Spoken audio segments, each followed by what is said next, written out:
Hey everyone, it's Failed Shot back at it with another Awaken Chaos Era video, and we're just going to quickly go over the February 3rd patch notes. It's really quick. There's two things really I want to mention. The first thing is there's a rate up for the new character, Godfery. And people saying Godfrey, but I mean, it's got an E before the R, so I'm going to say Godfery. Let me know if it's not in the comments down below. What do you think? But 3 times event to obtain this character. This is super important because initially we didn't think that this was going to happen. But the new characters have the chance up, which means that they could definitely add this for future. It's already in the game.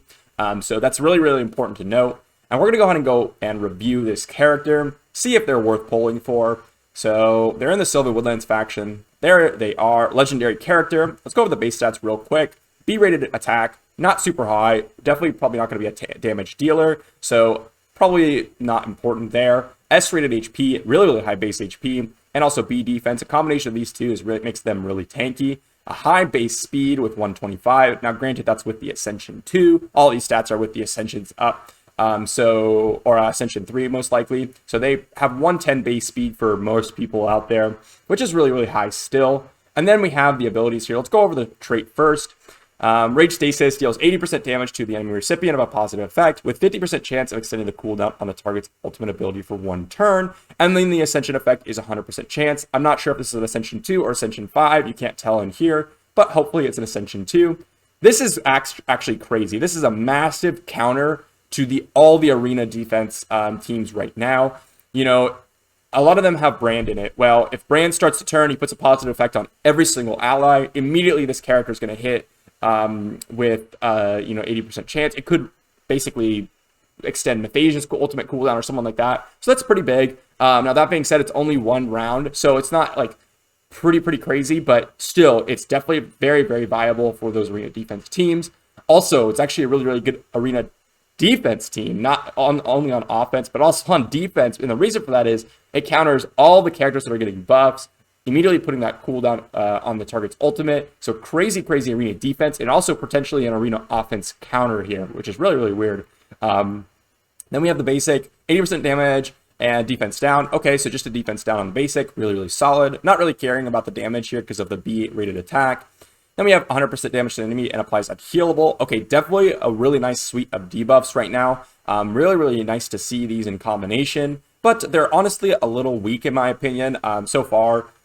Let's just see what the ultimate here and then just figure out then 120% damage to an enemy and randomly transfers 1 positive effect from the target to all team members, removes all positive effects on the target. So we have a complete strip, and then randomly transfers 1 of the positive effects from the target to all enemies or allies. So this is really interesting. I don't see a big use for this, at least in PvE.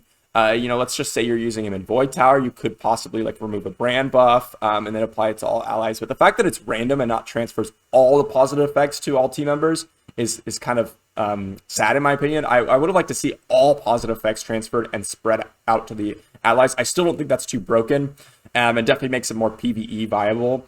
Right now, I don't really see how strong he will be, and the main reason for that is like they're coming in and they're applying a lot of debuffs, and they're basically a complete support character. They're going to be extending the enemy's ultimate cooldowns. They're going to be applying defense down, unhealable, which are really, really important debuffs.